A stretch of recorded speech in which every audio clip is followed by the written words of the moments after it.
오늘은 요한복음 15장 9절부터 제가 읽겠습니다.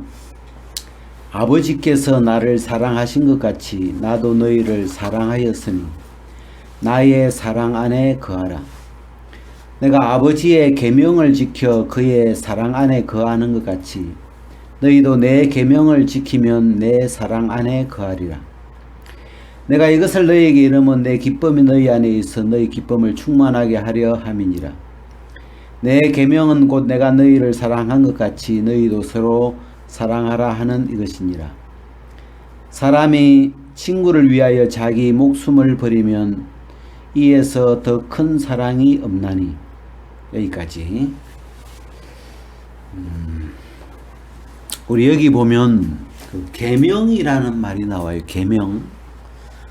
아버지의 계명이라는 말도 있고 또 예수님이 내 계명을 지키면 그렇게 이야기하셨는데 우리가 이 계명은 우리가 계명 그러면 율법이 생각나죠. 계명의 율법, 십계명. 우리가 율법 안에는 10가지 지켜야 할 계명이 명령이 들어있죠. 그래서 우리가 율법을 계명의 율법이다 이렇게 표현을 하는데 우선 이 계명이라고 하니까 우리 계명은 그냥 명령이에요. 명령. 제가 이제 군대를 가보니까 그 군대는 명령으로 움직이는 곳이잖아요. 전쟁이 났을 때 돌격 앞으로 이렇게 지휘관이 명령을 하면 뭐 총알이 날라와도 포탄이 터져도 그냥 목숨 걸고 앞으로 이제 나가야 되는 그 명령에 의해서 병사들이 움직여야 되는 곳이기 때문에 그 명령을 듣나 안 듣나, 명령대로 군인이 움직이나 안 움직이냐가 제일 중요해요, 군대에서는. 그래서 이제 군인들 중에 어깨에 그 녹색 견장을 차고 있는 그 군인이 있어요.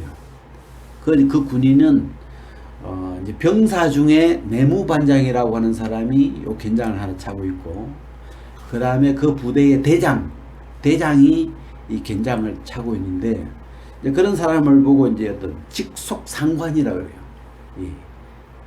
나에게 명령을 내렸을 때 반드시 따라야 되는, 반드시 듣고 움직여야 되는, 그렇지 않으면 그 직속상관이 나를 죽일 수도 있는, 총을 쏴서 죽일 수도 있는 그런 권한을 가지고 있는, 우리가 뭐 보통 말로 하면 주인 같은 거죠. 주인의 말을 안 들으면 주인이 뭐 죽일 수도 있고 뭐 이렇게 어떻게 쫓아낼 수도 있고 그런 파워를 가지고 있는 그런 권한이 있는 사람을 그 직속상관이라 그래요. 그래서 그 견장을 찬 사람이 전쟁에서 뭐 돌격 앞으로 가라고 명령을 하면 무조건 가야 되는 거죠. 만약에 이제 가라고 했는데 안 가면 뒤에서 이제 총을 쏴도 살인이 안 되는 거죠.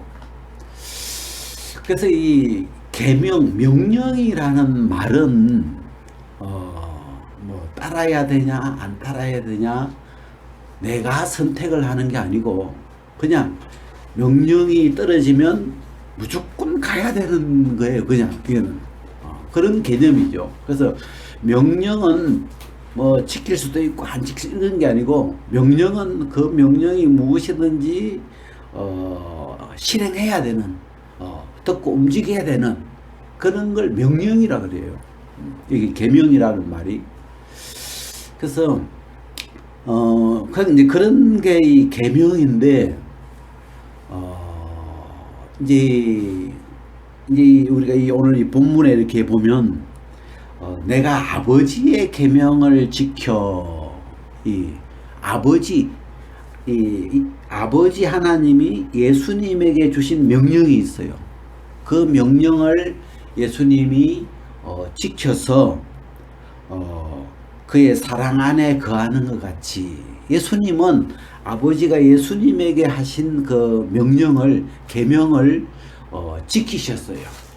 그 계명이 뭐냐면 이 아버지의 계명이 내가 너희를 사랑한 것 같이 그 앞에 나오죠. 아버지께서 나를 사랑한 것 같이 나도 너희를 사랑하였으니. 그러니까 이 하나님 아버지는 사랑이시라고 성경에 되어 있는데 예수님을 이 땅에 보내시면서 예수님에게 아버지가 명령을 하나 주셨어요. 계명을. 그게 가서 세상에 있는 이 사람들을 사랑하라. 사랑하라는 명령을 받고 예수님이 오셨죠.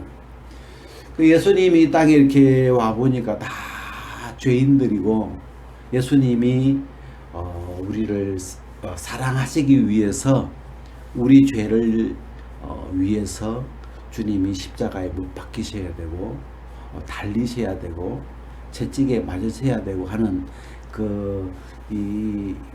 예수님이 우리를 사랑하기 위해서는 그런 십자가의 길을 걸어야 되잖아요.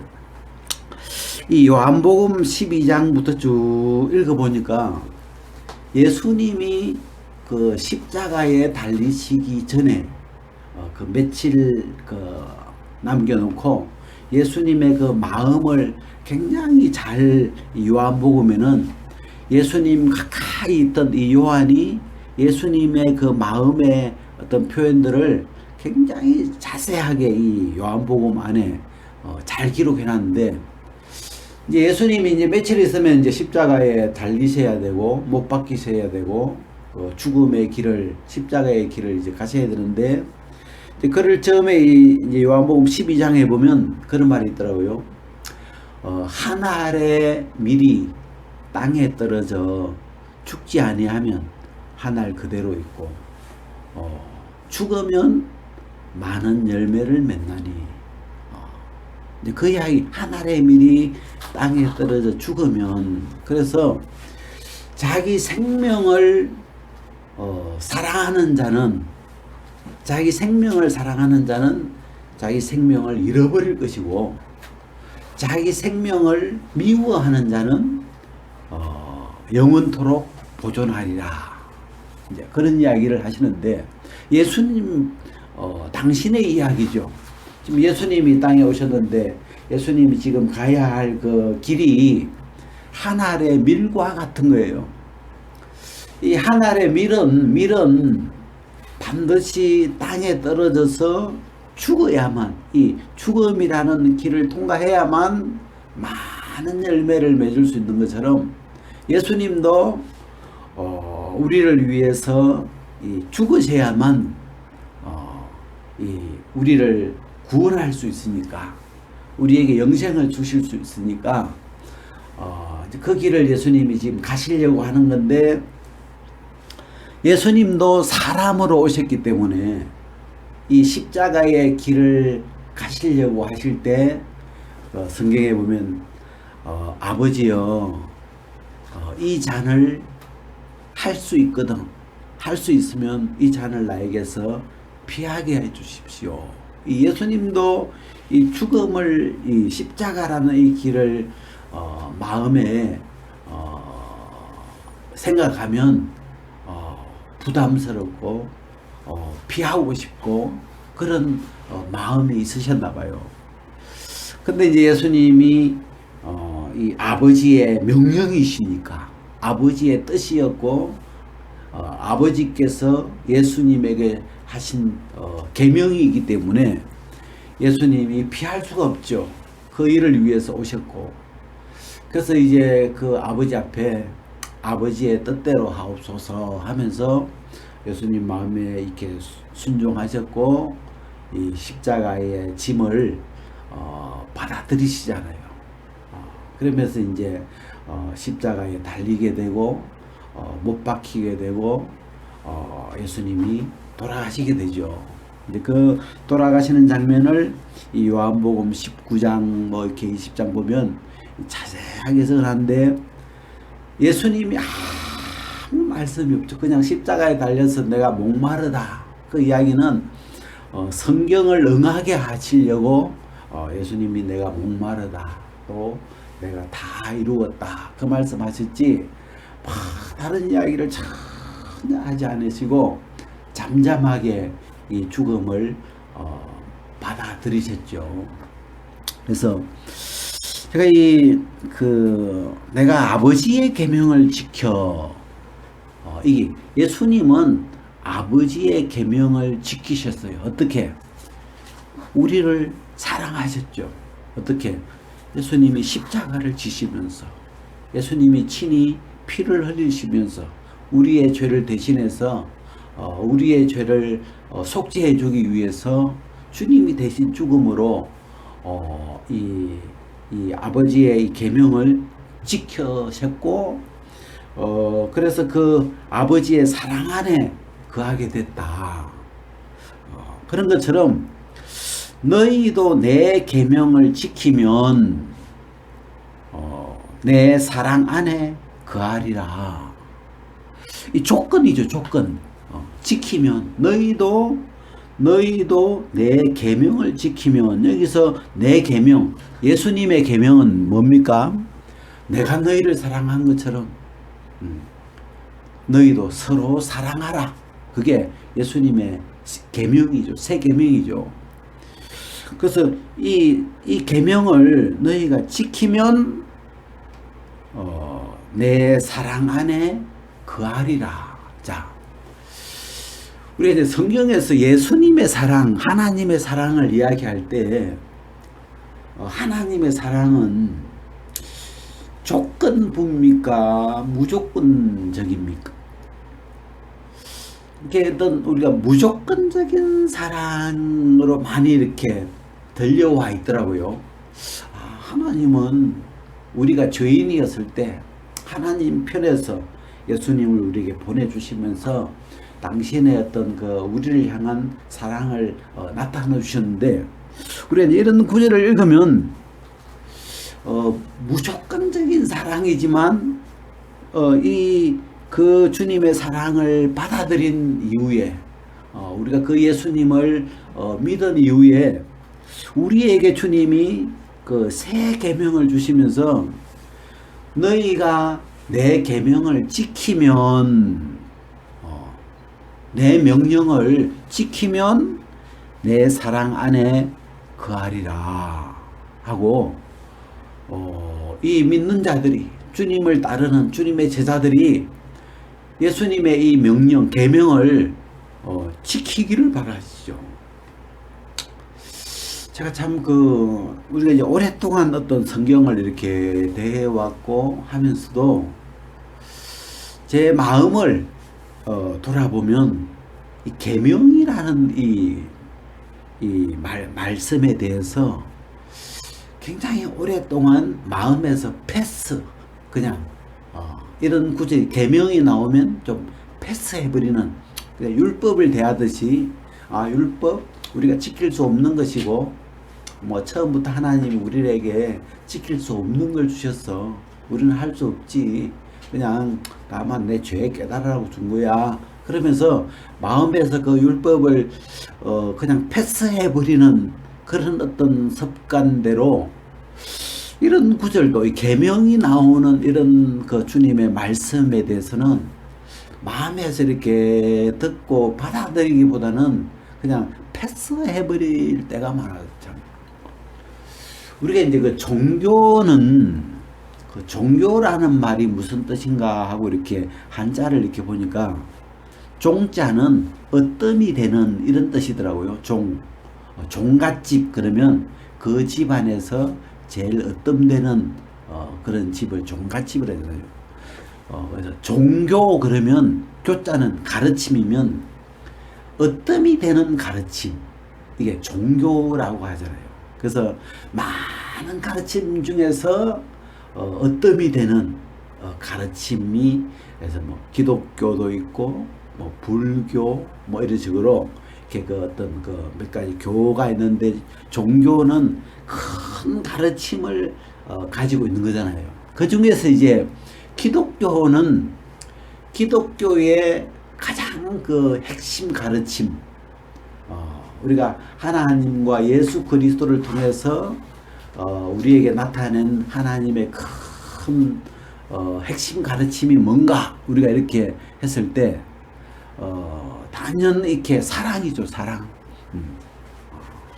그래서 기독교의 핵심 가르침은 사랑이고 하나님이 우리를 사랑하셨다는 그 사랑과 또 우리에게 그 사랑을 받아들인 우리에게 또 너희가 서로 사랑하라는 그 사랑으로 하나님의 모든 이 세계를 다 함축할 수 있거든요. 그 사랑이라는 두 글자에 하나님의 이 가르침, 이 기독교가 다 들어갈 수 있는 그런 가르침이잖아요. 그래서 이 사랑이라는, 그래서 이 아버지의 계명, 예수님이 아버지 하나님이 예수님에게 주신 계명도 사랑이었고, 또 예수님을 따르는 제자들에게 또 믿는 우리에게 주시는 계명도 사랑이에요. 제가 이제 우리가 사랑하라 그러면 어떨 때는 좀 막연하게 느낄 때가 많더라고요. 내가 사랑이 있나? 이렇게 사랑하라는 말씀을 듣고 막 사랑하려고 하는 게 아니고, 나에게는 사랑이 없는 것 같아. 하나님이야 사랑이시니까, 사랑이 풍성하니까 뭐 당연히 우리를, 아들을 주시기까지 사랑하실 수 있고 하지만, 아이고 뭐 그냥 죄인이었던 우리에게 무슨 사랑이 있어. 죄만 지을 줄 알지. 그러면서 그냥 우리는 사랑할 수 없는 사람으로 우리 자신을 그냥 고정시켜 버리고 아예 사랑을 하려고 이렇게 발을 안 디디는 것 같은 그런 좀 모양새도 있더라고요. 그래서 제가 이 마태복음 18장에 보면 사랑이라는 말 대신에 우리가 성경에서 사용할 수 있는 단어가 용서예요. 용서. 죄를 용서해 준다 할 때. 그래서 마태복음 18장에 보면 그 비유의 그 제목이 용서할 줄 모르는 종의 비유 이렇게 나와요. 그러니까 어떤 임금에게 1만 달란트 빚진 종이 있었는데 갚을 수 없어 가지고 임금이 불쌍해서 그 1만 달란트의 빚을 탕감해 주잖아요. 용서해 주셨죠. 죄를 용서해 주신 거예요. 이 비유 앞에 보면 누가 너희에게 죄를 범하면 용서해 줘라. 몇 번까지 용서해 줍니까? 그러니까 뭐 70번에 7번이라도 용서해 줘라. 그 이제 죄를 용서하는 이야기를 하면서 베드로에게 이제 이 비유를 하신 거거든요. 근데 거기 이제 1만 달란트 그 탕감을 받은 용서를 받은 그 종이 길 가다가 그 100데나리온, 자기에게 100데나리온의 빚을 진 그 동관을 만나 가지고 돈 내놓으라고 용서하지 못하고 그에게 막 그 친구를 감옥에 쳐넣고 막 그런 이제 이 일을 들으면서 임금님이 나중에 이렇게 진노하시면서 이 용서할 줄 몰랐던 이 친구를 감옥에 넣어버리죠. 같이. 지금 이 말씀의 흐름하고도 같이, 그죠?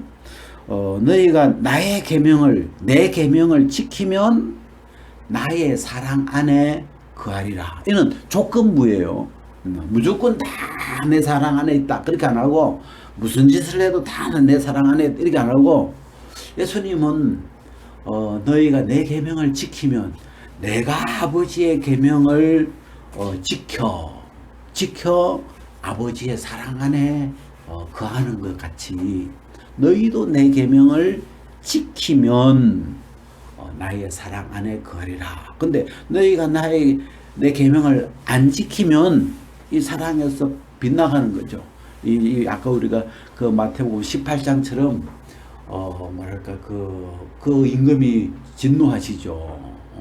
이 1만 달란트의 그걸 용서해 줬는데 저는 이런 큰 탕감을 받았는데 100데나리온의 그 빚도 탕감해 주지 못하는 그런 사람처럼.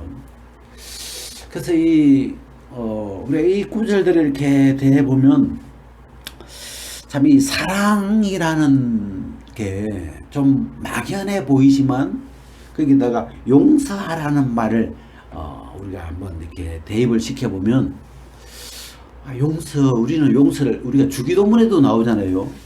하늘에 계신 우리 아버지 그러면서 우리가 우리에게 죄 지은 자를 사하여 준 것 같이 이게 먼저 우리가 우리에게 죄 지은 자를 용서해 준 것 같이 우리의 죄를 사하여 주옵시고 주기도문은 순서가 고려되어 있어요.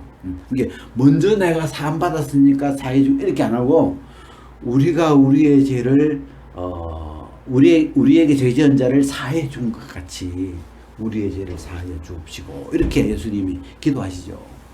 그래서 이 계명 이 사랑이라는 요 계명은 좀 사랑한다는 게 도대체 뭐 어떻게 해야 되는 거냐 이렇게 했을 때 우리가 이제 예수님은 그 밑에 이제 13절에 사람이 친구를 위하여 자기 목숨을 버리면 이보다 더 큰 사랑이 없다. 자기 친구를 위해서 목숨을 예수님이 그렇게 하셨죠. 예수님은 우리를 위해서 죄인인 우리를 위해서 원수된 우리를 위해서 목숨을 버리시기까지 우리를 사랑하셨죠. 그래서 이 서로 사랑하라는 주님의 명령이 제가 이야기했지만 제가 제 마음을 쭉 이렇게 좀 더듬어 보니까 계명이라는 요 말을 제 마음에서 명령이라는 건 주님이 지금 바로 나에게 지시해서 하라고 직속상관인 주님이 돌격하면 우리가 당연히 돌격 앞으로 달려가야 나가는 태도를 가지는 것이 옳은데 너무 오랫동안 이 계명이나 율법에 대한 어떤 그 마음의 태도가 그런 어떤 지키려고 실행하려고 따르려고 그런 자세가 아니었구나 싶으면서 지난번에 이제 우리가 그 금령 요셉의 금령 이야기를 제가 이렇게 한번 하면서 요셉이가 그 보디발의 집에 노예로 팔려와서 그 집안 일을 맡고 있을 때 주인이 다른 건 아무것도 간섭하지 않고 딱 하나 금령을 내렸죠. 내 아내는 건드리지 마라. 이 아내 내 처는 내 것이니까 그거는 손대지 마라 하고 금령이라는 건 금지하는 명령이죠. 하지 말라는 명령이에요. 근데 이 요셉이 그 주인을 크게 여기니까 또 하나님을 경외하고 그 주인을 크게 여기니까 그 보디발의 아내의 유혹보다도 주인의 그 명령, 주인의 그 금령이 더 크게 마음에 있어서 그 주인의 처의 유혹에 안 넘어가잖아요. 그런 것처럼 또 그 요한복음 8장에 나오는 그 간음 중에 잡힌 여자에게도 예수님이 가서 다시는 죄를 범치 말라 하고 그 어떤 명령을 하나 주시죠. 제가 이렇게 성경을 보니까 가서 죄를 짓지 말라는 말하고 여기 나오는 서로 사랑하라는 요 계명이 굉장히 비슷한 말이에요. 이게 사랑이라는 말을 죄를 넣어서 이야기하면 상대에게 죄 짓지 마라 이 말이죠. 사랑이라는 말을. 이게 사랑이라는 말은 어떤 긍정적인 부분으로 표현을 한 거고 그 상대에게 무례하게 하지 마라. 상대에게 해를 끼치지 마라. 상대에게 죄를 범치 말라. 그런 것이 함축되어 있는 거죠. 그래서 제가 이 계명에 대한 이야기를 이렇게 생각을 하면서 주님은 이 계명에 대해서 제자들에게 너희가 내 계명을 지키면 너희가 서로 사랑하면 내 제자인 줄 알리라. 너희가 서로 사랑하면 너희가 너희가 나를 사랑하는 줄 안다. 그러면서 굉장히 이 계명을 사랑의 계명을 지키는 부분에 대해서 굉장히 뚜렷하게 뭐 해도 되고 안 해도 되는 그런 투로 이야기하신 게 아니고 이거는 거의 명령으로 어찌 보면 이 성경을 이렇게 딱 한마디로 압축한다면 이 사랑의 계명으로 우리에게 제가 이 15장 요 10절 이 10절로 우리가 압축할 수 있겠더라고요. 내가 아버지의 계명을 지켜 그의 사랑 안에 거하는 것 같이 너희도 내 계명을 지키면 내 사랑 안에 거하리라. 이 한마디 안에 거의 다 이렇게 이 성경의 그 가르침들이 포함이 될 수 있는데, 그래서 거기에 계명이라는 말이 나오니까 처음에는 이렇게 좀 멀찍이 이렇게 여겨졌는데, 이렇게 말씀을 좀 제가 선입견을 이렇게 내려놓고 그냥 이 말씀을 그대로 마음에 생각하면서 이건 지키도 되고 안 지키도 되는 그런 투가 아니고 명령이라는 건 그냥 이유 없이 당연히 따라야 되는 그런 게 명령이더라고요. 그래서 좀 그런 이 말씀이 훨씬 이제 마음에 이렇게 좀 새롭게 와닿아서 이야기를 좀 나누었습니다.